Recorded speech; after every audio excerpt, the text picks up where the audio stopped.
Today they've asked me to talk about Common Core, and I understand that that is a hot topic. It's across the whole United States. So I'm going to give you a brief overview today. I'm going to give you some websites that you can go to that'll show you the most current updated information. Spoke with a few of you on your way in today to let you know that even as early as this morning, Joey Hensley called in to talk radio to give his 2 cents worth, you know, so it's still a hot button issue, and it will continue to be until they firmly say this is it, no more debate, no more discussion. Just to give you an idea of why we've got to go to Common Core, some of you may have seen this. Hello. Welcome to Energy Conservation Incorporated. Thank you. I really hope to get a job here. Well, let's get started with your interview. What do you think are your greatest strengths? My greatest strengths? Yes, your greatest strengths. What are my answer choices? What do you mean? My answer choices. You know, A, B, C, or D. There are not any answer choices. Oh, I understand. In that case, I choose C. You choose C? Yes, I choose C. My 5th grade teacher told me to always choose C when I did not know the answer. Oh, it sounds like your 5th grade teacher really prepared you for your future. Moving on then. This job will require you to write proposals about energy conservation. Are you a strong writer? Yes.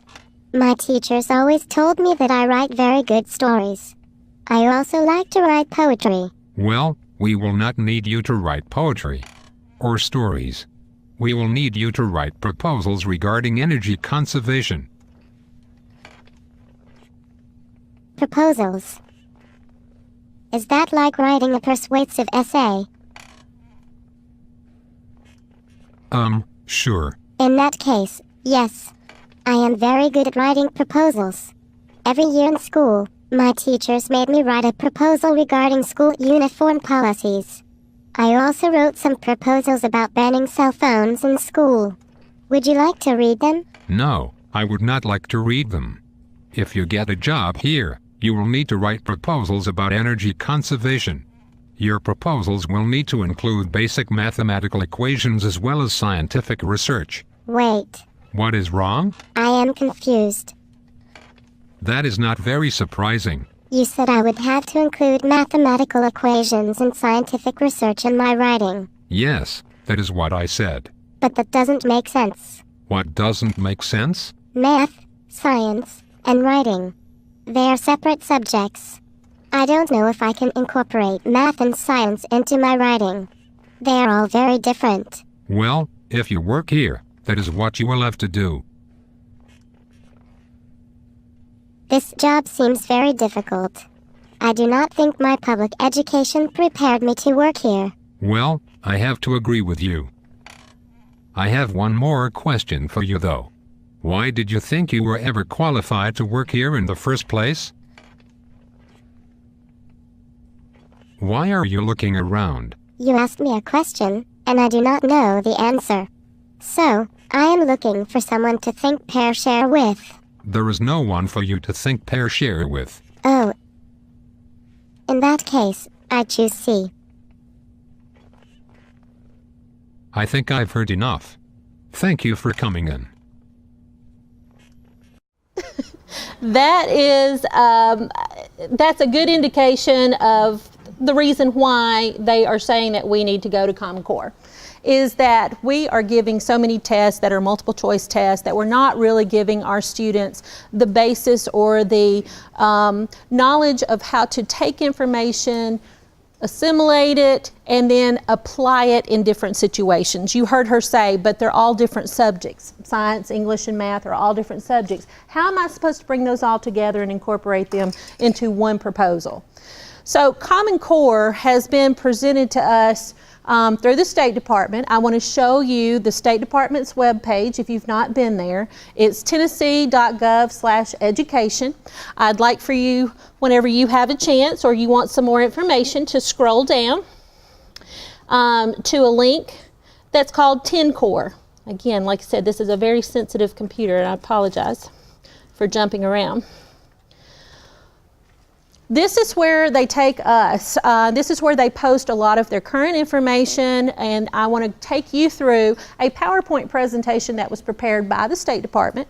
So regardless of your position, you'll at least know what the State Department is saying about Common Core. You can go on the web, you can type in Common Core. You're going to have a lot of opposition sites, you're going to have a lot of for sites, but I'm going to show you what the State Department has shared with us. If you go over, there is an actual parent community page. And on that parent community page, they suggested that we as principals or district leaders actually go to a PowerPoint presentation in like our open house and take you through what Common Core is all about. So I'm just going to take you through this very quickly, and hopefully it'll give you a very brief overview of Common Core. What are they? What are they? Well, they're a set of standards, and we need to get our mind wrapped around what's the difference between a standard and curriculum. A standard is like you wanting to go to California on your spring break. Maybe you're going to go all the way out to California. Well, that's the goal. That's the big picture. You want to get to California. The curriculum that we teach is state-led. They tell us what textbooks that we can choose from, and we as local districts choose those off of that list. So imagine that as your mode of transportation to California. You can take a plane, you can take a train, you can drive in your car, you can take a minivan, you can ride on your motorbike. But the mode of transportation that you take is the curriculum. So the standard's the big picture. That is the big overarching thing that we want students to be able to do at the end of our teaching. The method in which we do that is the curriculum. We may choose to read certain novels in English class. We may choose to read certain journal entries. We may choose to work word problems in math class. That is the mode of transportation that we get to the big picture, okay? That is determined.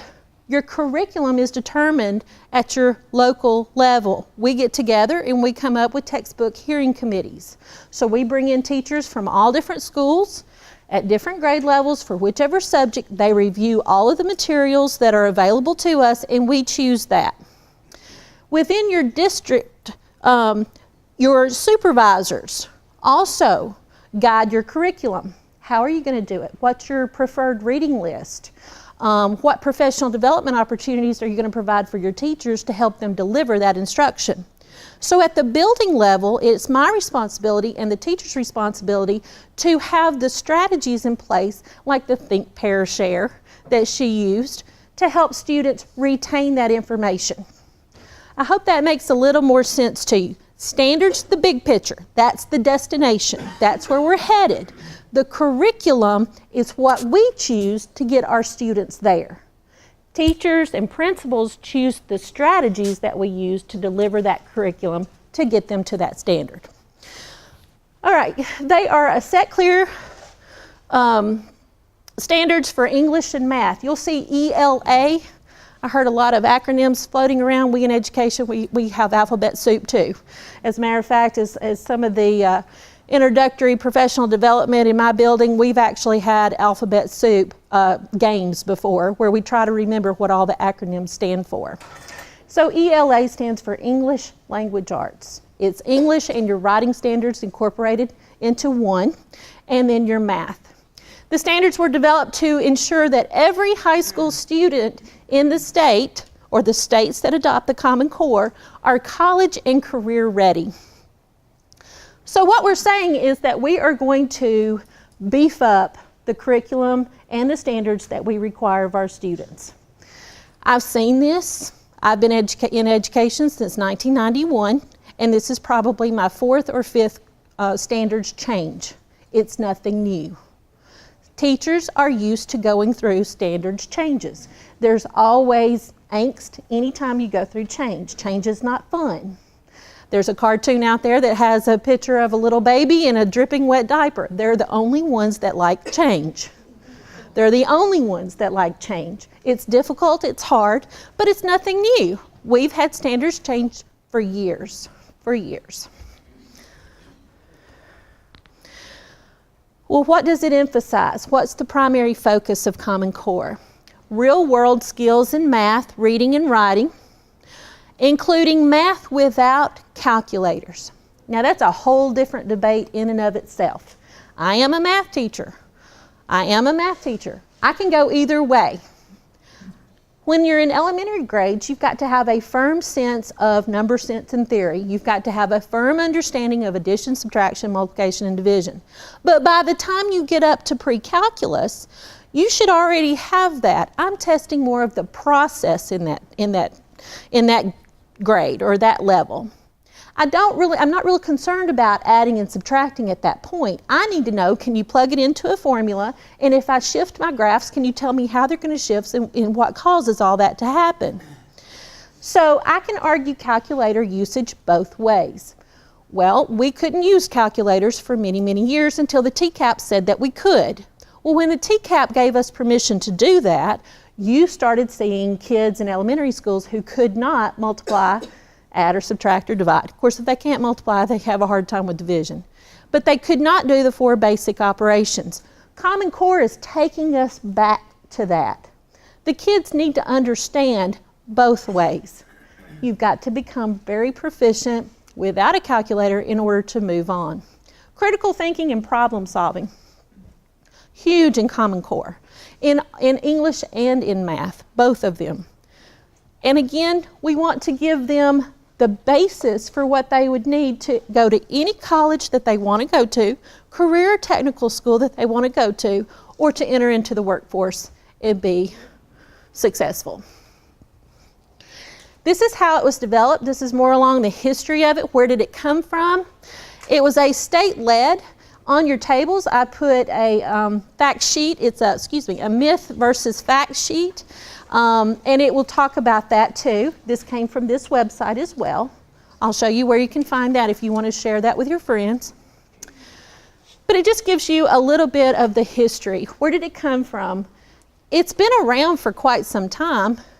It's just that Tennessee is coming on board with it. Standards versus curriculum. We've kind of talked about this already. Standards are the goals that are set by the state. The curriculum is the roadmap for getting there. Common Core does not dictate the curriculum. On your tables, I also put some flip charts. These are some resources that I purchased for my teachers a couple of years before we started implementing Common Core. I wanted the teachers to become familiar with it, and they liked these little flip charts. They went back and told everybody that they got the flip charts, so a lot of your children's teachers will have these. It's clear, it's concise. If you look down through there in the English language arts or in the math, nowhere does it say that they have to specifically read a certain novel. They do not have to compare and contrast specific literature, but it does say that they need to be able to do that and cite evidence for their arguments. It'd be like our old-fashioned research papers, is what it is. But they have to go back to what we call primary sources. Instead of thinking, I shared with someone earlier, one example would be in my English class years ago, whenever I taught Romeo and Juliet, how would you rewrite the ending of Romeo and Juliet? Well, most kids are going to say, I'm going to let Romeo and Juliet live happily ever after. They're going to have 3 kids, live in the burbs, and everything's great. Well, that's wonderful, but what's that helping? You know, that's that creative writing part, which is needed. Creative writing is needed, but for the workforce, is that really needed for the majority of the occupations out there? No. You're writing financial reports. You're writing proposals. If you're a nurse, you're writing reports for your doctors. If you're in banking or whatever, you're writing growth indexes or whatever. You're not writing how you'd let Romeo and Juliet live. So what Common Core might do, the flip side of that, is take Romeo and Juliet, well known, taught 9th grade, and compare it to a modern piece of adolescent psychology literature out of a medical journal. So the children might read Romeo and Juliet and then read an article out of this journal and compare and contrast, or show how Shakespeare knew what he was talking about before the research was ever done. And then they would cite their sources. That's what Common Core is. That's what Common Core is. It's taking multiple pieces of information, justifying your answer. One of my teachers serves on the school board in a different county, and he came in and we were having a debate. He got me all fired up this morning. He said, "I'm glad I got you fired up for your lunch today." It would be like a lawyer going into court and just saying, "Well, I think my client is okay. You know, I really like them. I really like them personally. I just don't see how they could have done that." And not basing it on anything. Not looking at police reports, not looking at previous law, not looking at anything to base their arguments on. It'd be like your doctor coming into the doctor's office and saying, "Well, you look good. I think you're fine. But you know you don't feel well." Well, what's he basing his answer on? Because he feels like it? You know, the standards that we had before were more on the creative side. How do you think? How do you feel about it? Common Core is more concrete, evidence-based. Cite your evidence. So you can see where all of this is coming from. This is the implementation plan for Tennessee. This is how it started. In 2011 and 12, teachers in kindergarten through second grade. Now the reason why I think they chose kindergarten, second grade is because they were primary and they were not tested. We do not start TCAP testing until third grade. So you had some untested children, but by the time they got to third grade, we were going to be under the Common Core standards. So in 2012-13, teachers in 3rd through 8th grade began using the standards for math only. And then this year, 3rd through 12th grade implemented it throughout.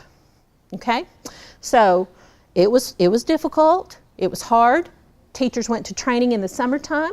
They took up their personal time that they were not getting paid for, that they were not getting any kind of professional development hours for, and they went to a state-led training on how to teach the Common Core. I read in doing my research that Tennessee had already spent $15 million in getting teachers prepared for teaching Common Core.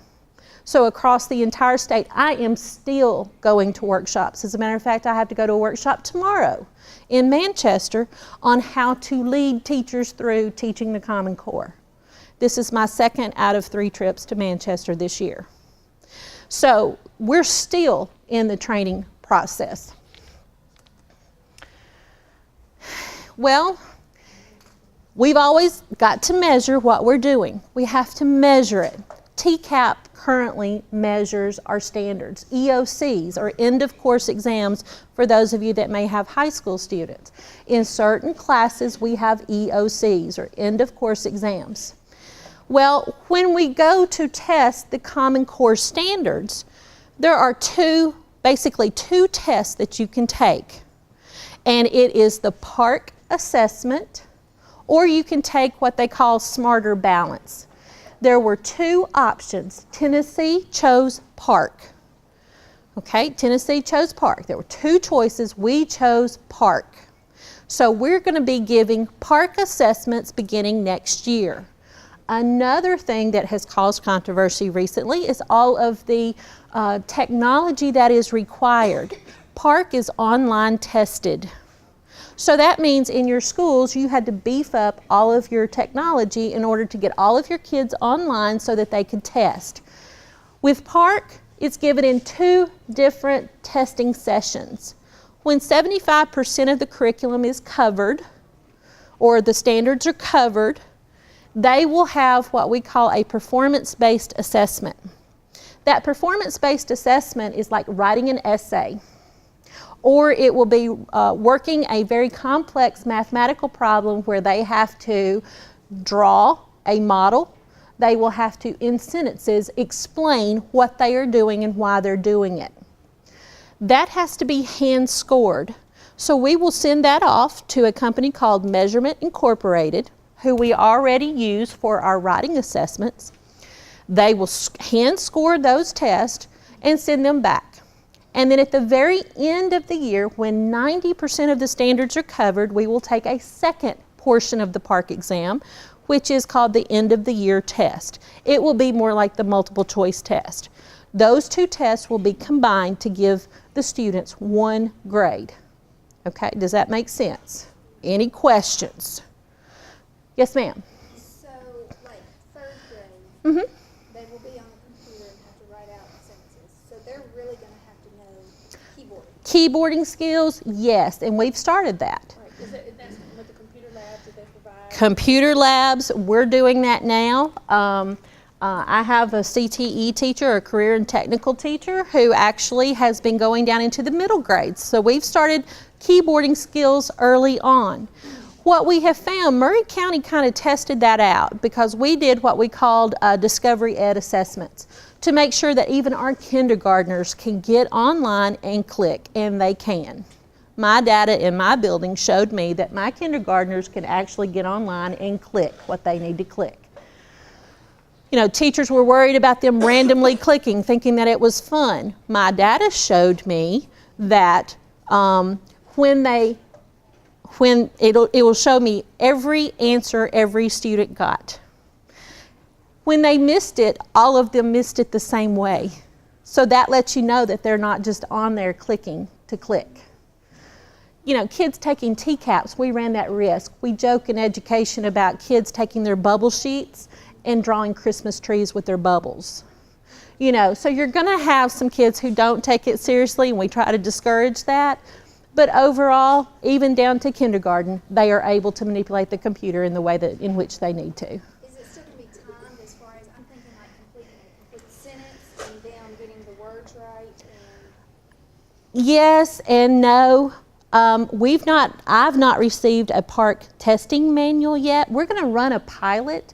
A lot of the schools in Maury County are going to run a pilot for the state. I will be giving 5th grade math, and I'll be giving that a little bit later on, and we'll be testing all of that out. So different schools across the district are going to be doing pilots for that assessment.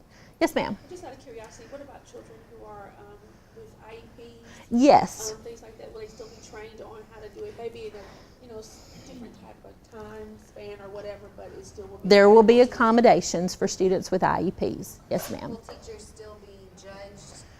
Like my sister teaches in an all-inclusive school. Uh-huh. So her students that have IEPs still have to take those tests. Yes. And she's still graded on a whole classroom pass-fail. I understand what you're saying, and yes, there's a push to, and this has just come up recently, to allow us to Parcc assess for 3 years before it counts on a teacher's evaluation. As a teacher who went through several standards changes and several testing changes, I'm okay with that because it took me, 1 year, okay, a little rocky first, and it let me know I needed to beef up my instruction, cover those standards a little bit more in depth, and then the next year got a little bit better, but by the 3rd year, you're hitting your stride. So I would like that, but that has recently come up. Yes, sir? You talk about the Common Core being a set of standards, but we had other standards before. How is the standards for Common Core different from what we had before? More rigorous, more rigorous. Higher It's a higher standard. And I saw that too whenever I first came into education. We gave what we called the Proficiency Test. And we gave it as freshmen, and you had to pass the English and the math portion in order to graduate from high school. Well, we started giving that to our students as freshmen to give them as many opportunities to pass that test before they were seniors and required to have it for graduation. So that was really based on an 8th grade education. When you stop and think about it, because we gave it, whenever school started their 9th grade year, so I really didn't have them in class very long. So what we did was really based on an 8th grade education. Well, then after teaching for a while, we went to what we called the gateway assessments. Well, students had to take a gateway exam, and they had to pass it in Algebra 1, English 2, and Biology. Well, that was their 10th grade year. All of those are 10th grade courses. Well, they didn't take it until the end of the year, which told me we have just beefed that up. No longer are we saying an 8th grade education is okay. Now we're saying a 10th grade education is even better. So we've already beefed it up once, and we're going to be beefing it up one more time. Does that make sense? Okay. So you said you've already been through a number of standards changes. Yes, sir. When's the next one coming? Because Who obviously this is a knows? recurring cycle. Listen. And I think that's probably some of the problem that most people have with this, the fact that you know it's going to change again.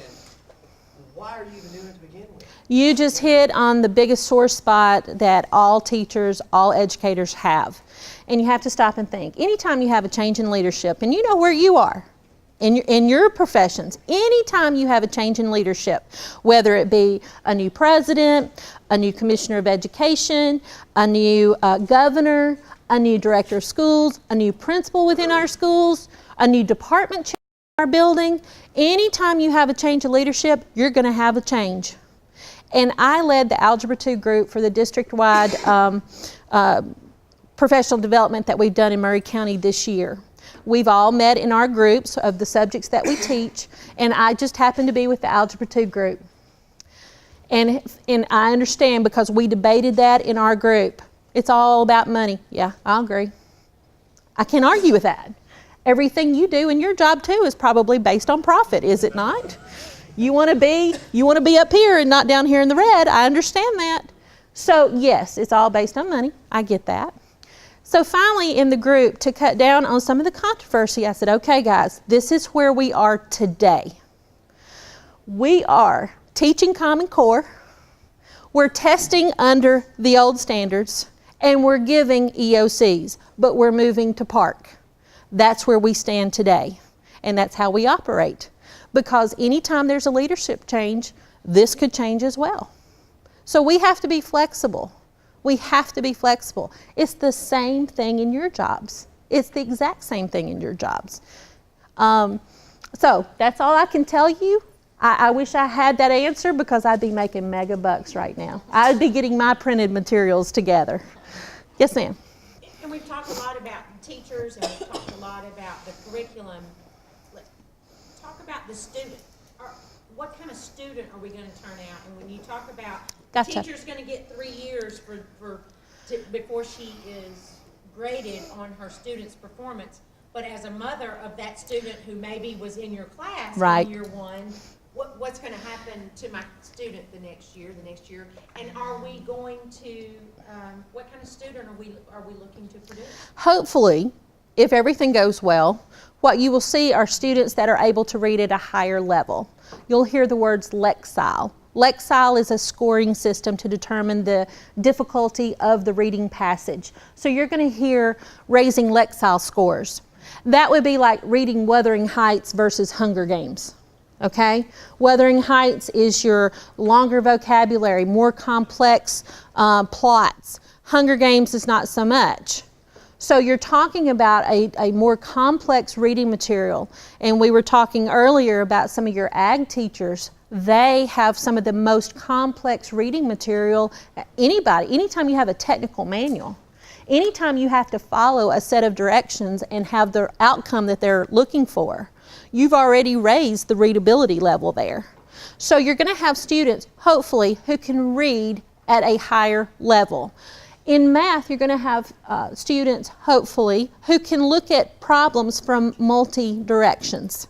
How's this going to impact? What role am I in this? How is it going to look? Or can I solve it a different way? So problem solving is huge. And then they're going to be able to justify their answer. It's not just going to be the answer. They're going to justify the answer and be able to tell you why they did it and how they did it, which is different. I use this. I stood up at the Board of Education one night at a meeting because one of the board members had a question about math and they deferred to me. The biggest frustration that I see is my 3rd and 4th grade teachers who are teaching math because 3 times 4 is 12. 4 times 3 is 12. We'll all agree on that. We all know that it's the commutative property of multiplication. We agree on that. That's the basis for it. But Common Core would be asking you questions like, is it 4 groups of 3 or 3 groups of 4? That's what they're going to be asking you for. Or they're going to be taking a number and they're going to be asking the students, how many different ways can you give me this number? You can write addition sentences for it. You can write subtraction sentences for it. You could come up with a infinite amount of possibilities for coming up with that one number. That one number. That's Common Core. I noticed your hand up. I've seen a couple examples of the math problems. Mm-hmm. And a lot of times they ask for ranges Mm-hmm. between this number and this number. Well, in algebra, it would be wrong if you chose the wrong number in the range. So how is that going to affect things like algebra and calculus and algebra 2 and geometry? You'll still have exactness because I'm that way too. I taught Algebra 1, Algebra 2, Geometry, Trigonometry, and Pre-Calculus. So I understand what you're saying. Yes, I like that, and I don't like estimation. I want to know the exact answer. So I don't think it's going to affect it that much. However, you might see more real-world problems. You might see more problems that engineers would see or physicists would see. Where you would have to look at it from multiple standpoints. Maybe my next door neighbor, he's in construction and he's a concrete man, got a degree from UT in concrete. He has to go to a job site and he has to determine exactly how much concrete to bring, how his trucks need to come in there, and at what depth and at what width. And then the chute, he has to do trigonometry to figure out what the level of the chute needs to be to get the concrete up. It's amazing at how much math he uses. I could see that be more like a real world application problem in your higher level math classes instead of just basic solve for X. Solve for X and plug back in. We call that plug and chug. Plug and chug. Not a lot of thinking goes on there. It's a process. You see? Hope that answers your question. All right, I'm going to keep on flipping through because I know my time is running out and you've got to get back to work. This is when Parcc Assessment will begin. It says here that it will replace TCAP. They've kind of changed the word replace to it will be incorporated in. So I'm not sure exactly how that's going to pan out, but that's what they're saying. Data collection. I don't know if you watched Channel 5 News last night, but there was a story about data collection. A bill has gone through that will limit the way in which they use the data that we generate from our tests. So protecting the students and the teachers a little bit more. And then that is a website that's that 10 core website that you can go to where they post all sorts of things on there. Running out of time, I know. This is another website that you might want to go to. It's the Common Core State Standards Initiative. The website is actually corestandards.org. And there's a very brief video on here. And this is just from a different source. I wanted to show you a couple of different sources and not just the state of Tennessee. And I'll see if I can get this little video to show for us. Like it or not, life is full of measuring sticks. How smart we are, how fast we are, how well we can, compete. But up until now, it's been pretty hard to tell how well kids are competing in school and how well they're going to do when they get out of school.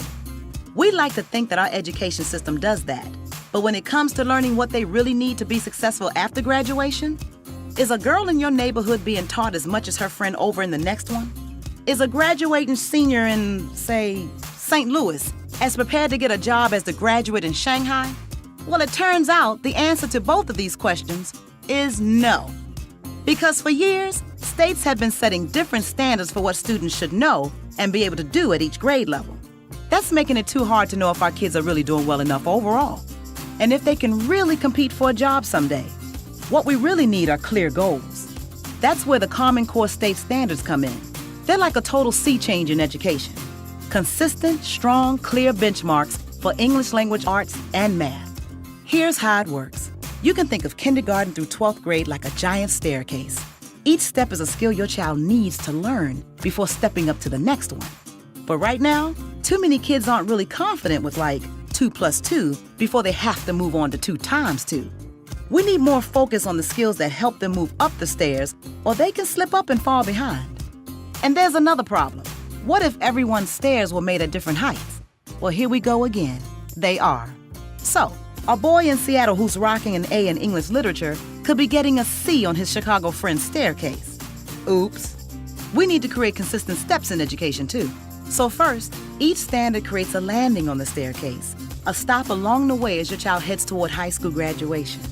Each stop is a chance for every parent and teacher to focus on the skills their students are supposed to know at that step, no matter the zip code, language, or race. And more importantly, each standard makes sure all students are learning what they need to know to get to graduation and beyond. Because something like counting to 100 leads to understanding dollars and cents, which eventually leads to understanding how to manage a budget. Secondly, the standards are consistent from school to school, and they match up against international standards too. Now we know how we're doing compared to just about everyone. So even though local communities will still design their own curriculum, with the same rules, everybody can compete on the same kind of staircase. But standards aren't learning. That's why we need teachers, parents, and students to help make that happen. By working together to help kids meet these standards. The world's getting more and more competitive every day. But now, when our kids get to the top of their staircase, they can have way more options on where their life goes from there. Clear goals, confident, well-prepared students. That's the Common Core State Standards. You can see that that's their take on it. And, you know, I get asked all the time, well, how do you feel about it? Recently at a school board meeting, Wayne Lindsay, one of the school board members, asked, and he said, I want the uncensored opinion of all the principals if Director Hickman would allow it. Director Hickman said, absolutely.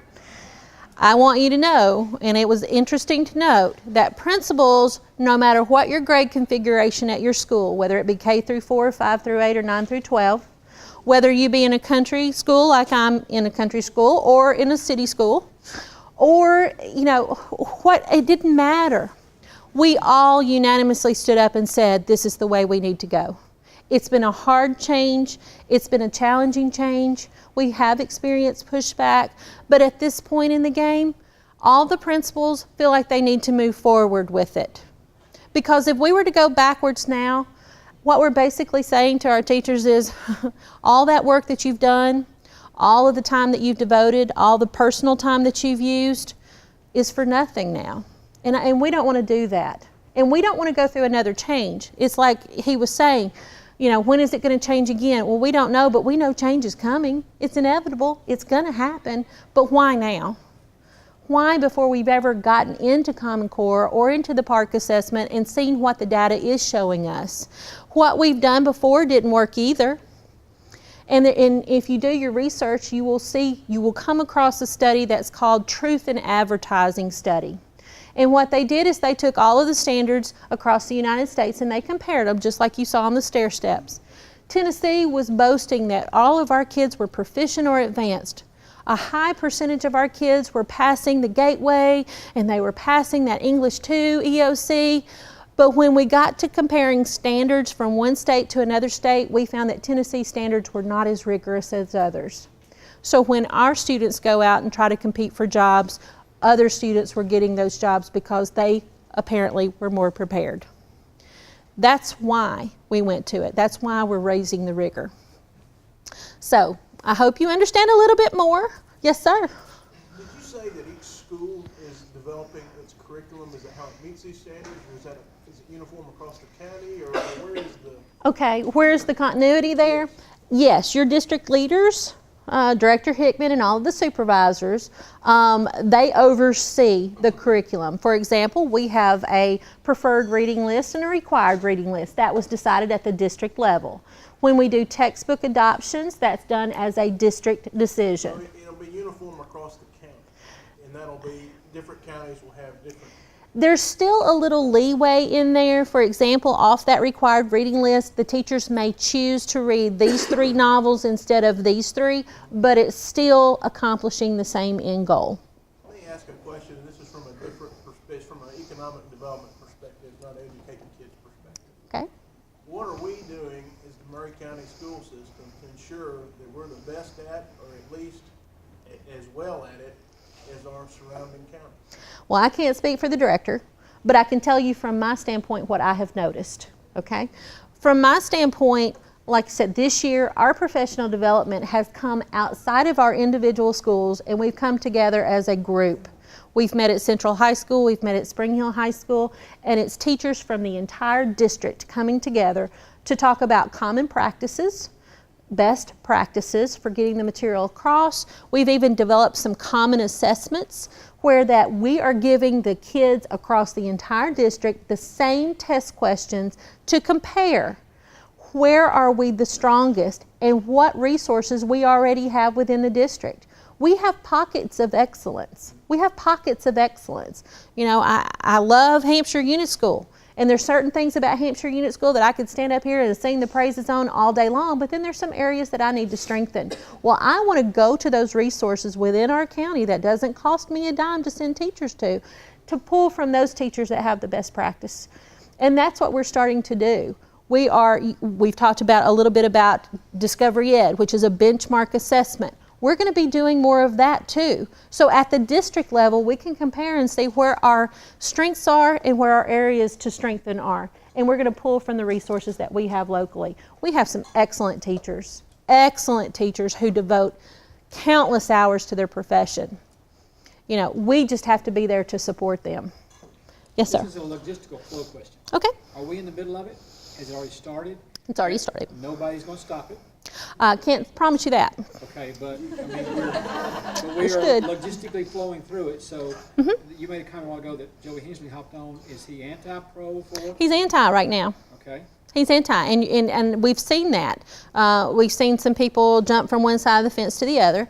I've had people who are running for school board send me some information saying, have you ever seen this? There's a lot of propaganda out there for and against. And some of the questions that I've gotten is, have you ever seen a Parcc Assessment question that has to do with this controversial topic? Honestly, no, I have not, and I've been in training for Common Core for the last 3 years, and I've not seen anything like that before. So there's a lot of pros and cons. So I can't promise that it's not ever going to go away or go away pretty quickly, but I can tell you that K through 2 has been doing Common Core for a couple of years now, and 3 through 8 did math last year, and now we're district-wide K through 12. Follow up. Out of the 133 votes that we have to vote on this, where do we stand? Are we 65, 75 for again it, or? I don't know. 50, or? I do not know. I honestly don't know the answer to that question. Okay. Sorry. The problem with Common Core or the curriculum? Is that what the pushback is? Is it Common Core or is it what people don't like? I think from what I've heard my teachers say, it's hard to pull all the resources together. We've heard this before. We're supposed to implement this change, but there's not resources allotted for us to be able to do that. I have a hard time standing behind that statement whenever I've seen that the state has already spent $15 million in training the teachers and providing resources. You know, so as the school leader, like I said, I purchased those flip charts for my teachers well in advance of going to Common Core so that they can become more familiar with it, get in terms with the language. If I were to be able to pull up Bloom's order of taxonomy, I don't know if you've heard of Bloom's before, or Webb's depth of knowledge, Google that sometime, and what it will do is it will show you the different levels of rigor. Like if I were to show you a picture, I might ask you to identify where the snowman is. All you'd have to do is pick it out. That's a low functioning or a low order question. But if I were to ask you to analyze something or create something or generate something, that is a higher order thinking skill. And so your Common Core standards are moving more toward the higher end of Bloom's taxonomy or Webb's depth of knowledge. So all I can do is provide the resources, help them with best practices, generate ideas, and that's what we talk about in our trainings. On a parent standpoint, is it the Common Core itself, or is it the curriculum that they're scared that their kids are being taught? I think they have a fear of Common Core standards are pushing a national agenda. I think they are thinking that it's a more liberal agenda. You can see from the flip charts what the wording is. So to me, that's more of a curriculum or a local district issue. That's all I can tell you. That's all I can see. Yes, sir. From this, it's all English and math. Yes. We seem to be getting away from history and classic literature and things like that. is it gonna move away from those things? Is it No. locked in and gonna stay there? Very good question. Extremely good question. Your CTE, your career technical courses, your ag classes, your business classes, your criminal justice classes, all of those that would fall under CTE or career technical education is incorporated into the Common Core. So what your science and your social studies teachers are doing and your other teachers are doing are they are building their curriculum that help with the English language arts and the math. For example, my art teacher, she's wonderful. The kids come in, they learn a concept about art, and it may be value. They may be learning the value of color. In that lesson, they have to create an example of what value is, but then they will have to write an essay that compare what they've done to what some famous artist has done. So she has taken the level up. Instead of them just drawing a picture, she's connected it to her standards, and she's also incorporated in the English language arts standards. Your science teachers, perfect way for them to do that. They take 2 journal entries or studies that have been done and they compare and contrast the 2. Your history teachers teach a lot of reading. They teach a lot of writing, a lot of essay writing. So they may read the Declaration of Independence and compare it to another document. Whenever I taught junior English, you know, junior English is based on how America was formed, the Pilgrims coming over. Well, your literature at that time was new in the United States, so you've got all of those documents to support what your English teachers are also teaching. Collaboration is huge. And the more we get kids to see the connection between all of those subjects, the more they retain. All of our subjects don't stand alone in their minds. We call it teaching in a silo, that all of your silos stand isolated. They all intermingle. And when the kids see those connections, they retain the information better. Any final thoughts or questions? Well, Leanne, thank you so much for being with us. Thank you for having me. I appreciate it.